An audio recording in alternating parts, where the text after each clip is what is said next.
సురేష్ గారు నమస్తే అండి. నమస్తే అండి. ఈ ప్రధానమంత్రి మోదీ గారు ఈ కార్యక్రమంలో పాల్గొనబోతున్నారు. అలాగే ఆర్ఎస్ఎస్ చీఫ్ మోహన్ భాగవత్ గారు కూడా పాల్గొంటున్నారు. యూపీ సీఎం యోగి ఆదిత్యనాథ్ గారు కూడా ఆయన కూడా ఈ కార్యక్రమంలో పాల్గొంటున్నారని మనకు తెలుస్తోంది. అయితే వీరు పాల్గొనడం పట్ల కొంతమంది విమర్శలు చేస్తూ ఉన్నారు. అందులో తప్పేముంది? తప్పేమైనా ఉందా? అసలు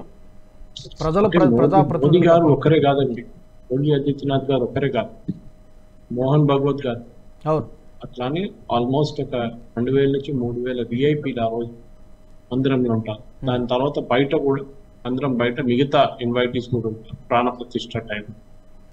సో ఇది మోదీ గారు ఒకటే అని చెప్పుకుంటేనే ఈ ఆపోజిషన్ వాళ్ళకి ప్రాబ్లం అవుతుంది. ఎందుకంటే మోదీ గారు ఒకటే ఏం చేశారు? మోదీ గారు గుడి కట్టారా? మోదీ గారు ప్రాణ ప్రతిష్ఠ చేస్తారు. మోదీ గారు ప్రాణ ప్రతిష్ఠ చేయట్లేదు. ప్రాణ ప్రతిష్ఠ చేసిన పురోహితులు చేస్తున్నారు. చాలా క్లియర్. ఎందుకంటే ఇది ఆర్ఎస్ఎస్ బీజేపీ ఈవెంట్ అని కన్వర్ట్ చేయడానికి చాలా మటుకు ట్రై చేస్తున్నారు కాంగ్రెస్ వాళ్ళు కానీ కమ్యూనిస్ట్. బీజేపీ కూడా దానికి ఛాన్స్ ఇవ్వకూడదు.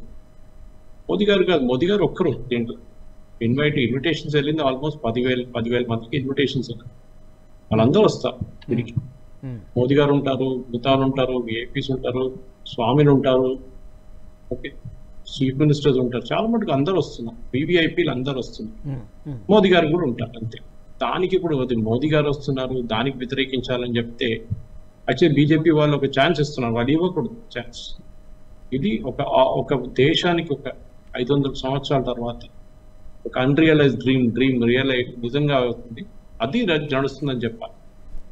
ఎందుకంటే అప్పుడే మనం చూస్తున్నాం అయోధ్య అనగానే మన లాస్ట్ 6 నెలల్లో అక్కడ 20,000 ఉద్యోగాలు క్రియేట్ అయింది. అంటే హోటల్ కడుతున్నారు, రెస్టారెంట్లు కడుతున్నారు, ట్యాక్సీలు నడుస్తున్నాయి. ఇట్లాంటి చాలా మటుకు ఇప్పుడున్న ఇది వాళ్ళు వచ్చిన ఎకనామిక్ టైమ్స్ వచ్చిన రిపోర్ట్ నుంచి మాట్లాడుతున్నారు. 10,000 నుంచి 20,000 మంది వాళ్ళు టెంపరీ ఉద్యోగాలు అక్కడ వస్తున్నారు. యాన్యువల్లీ క్రియేట్ అవుతుంది. లాస్ట్ 5 నుంచి 6 నెలలు క్రియేట్ అయింది. ఇంకా 20 నుంచి 25,000 మందికి ఉద్యోగం రాబోతుంది. డైలీ యాంటిసిపేటెడ్ క్రౌడ్ అప్పుడు. ఎందుకంటే ఇది మనం ఇప్పుడు చెప్తున్నది, మోదీ గారు ఒకరోజు 22 తారీఖు ఆయన అక్కడ ఉంటారు, ఆయన మిగతా స్వామిలు ఉంటారు, అందరూ చేసి వాళ్ళు వెళ్ళిపోతారు. దాని తర్వాత గుడి ఎవరు చూస్తారు? గుడికి రావడానికి దేశం నుంచి మన ఊరి నుంచి అందరు వస్తారు. వస్తున్నప్పుడు వాళ్ళు ఏం చేస్తారు అంటే అక్కడ ఉన్న ఈ స్పెసిఫికలీ అక్కడ గుడికి వచ్చి గుడి దగ్గర 1 గంట సేపు 2 గంటల సేపు ఉండి వెళ్ళిపోతారు, వస్తూనే ఉంటారు. సో ఇది మోదీ గారి ఈవెంట్. మోదీ గారు వస్తున్నారు, యోగి ఆదిత్యనాథ్ గారు వస్తున్నారంటే వాళ్ళు వస్తారండి. బికాస్ ప్రోటోకాల్ ప్రకారం వారు ఉండాల్సింది. కాంగ్రెస్ వాళ్ళు రాలేదు, ఎందుకంటే వాళ్ళు ముందే అన్నారు రాము లేడు, మిథికల్ క్యారెక్టర్, స్టేట్మెంట్ ఇచ్చిన వాళ్ళే వీళ్ళు. కపిల్ సిబ్బల్ లాంటి వాళ్ళు కోర్టుకి వెళ్ళి ఈ టెంపుల్ గుడికి వ్యతిరేకంగా ఆర్గ్యూ చేశారు. సో డెఫినెట్లీ ఇప్పుడు నడవబోతుంది ఏంటంటే we are creating an ecosystem. ఎందుకంటే మోదీ గారు ఇది కేదార్నాథ్ నుంచి మొదలు పెట్టారు, మనకు అందరు గుర్తు. దాని తర్వాత కాశీ విశ్వనాథ్ డామ్ రెనోవేషన్ జరిగింది, దాని తర్వాత ఉజ్జయిన్ మహాకాల్ జరిగింది, ఇప్పుడు రామ్ జన్మభూమి రామ్ మందిర్. ఈ కేసు మన అందరికి తెలుసు, బ్రిటిష్ వాళ్ళ టైం నుంచి మొదలైన కేసు. ఈ కేసులో మస్జిద్ ఉందా లేదా అని కాదు అక్కడ ఉంటే కేసు, అది మనందరూ తప్పుడుతుంది. ఎందుకంటే అందరూ అనుకుంటారు ఈ కేసులో ఉన్నది ఏంటంటే అక్కడ మస్జిద్ ఉందా మందిర్ ఉందా అని కాదు. కేసులో టైటిల్ సూట్, ఆ స్థలం ఎవరిది, ల్యాండ్ ఎవరిది అని ఉండే కేసు అని సుప్రీంకోర్టు, అలహాబాద్ హైకోర్టు. దాని తర్వాత అలహాబాద్ హైకోర్టు ఏమో 1/3 అంటే 33% ఒకరికి, 33% అంటే ఒకటి దర్గా కమిటీకి, ఒకటి అంటే అటు మస్జిద్ కమిటీకి, ఇంకొకటి అక్కడ ఉంది వాళ్ళకి, ఇంకోటి ఏమో హిందూ సైడ్ ట్రస్ట్, రామ్ జన్మభూమి ట్రస్ట్ కి ఇచ్చారు. సో దీనికి ప్లేసెస్ ఆఫ్ వర్షిప్ యాక్ట్ 1991 లో తీసుకొచ్చిన దానికి కూడా క్లియర్ గా చెప్పారు రామ్ జన్మభూమి ఒక కేసు మనం పక్కన పెట్టేసి చాలా క్లియర్ గా ఉంది. ఎందుకంటే అక్కడ వీళ్ళు రిజిస్టర్ చేసిన ప్రాపర్టీ కూడా జన్మస్థాన్ అని పెట్టారు, మస్జిద్ జన్మస్థానం ఏదో పెట్టారు, కానీ జన్మస్థానం అని రాష్ట్రం. ఎవరు జన్మస్థానం చాలా క్లియర్. అది జన్మస్థానం అనేది న్యాచురలీ అక్కడ జరిగిన సిచ్యువేషన్, ఆ గుడిది జన్మస్థానం. ఎవరు జన్మస్థానం మన అందరికి తెలుసు. దాని తర్వాత మనకు అందరికి గుర్తుంటుంది, ఎందుకంటే ఈ కేకే మహమ్మద్ గారు కూడా చాలా మంది ఇంటర్వ్యూస్ చెప్పారు.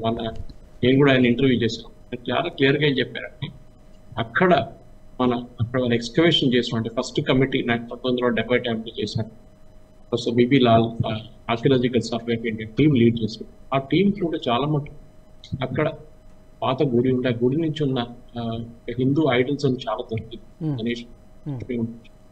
అది కాకుండా పెద్ద రిలీఫ్ దొరికింది. రిలీఫ్ అంటే అక్కడ దాని మీద ఒక టెరకోట మీద ప్రింట్ అయి ఉందా గ్రానైట్ స్ట్రక్చర్ ఏం రాసిందంటే ఈ గుడి ఎవరి కోసం కట్టారని రాసింది. అసలు ఈ గుడి కట్టిన దేవుడు ఆయన 10 తల ఉన్న ఒక అసురుడిని చంపారని.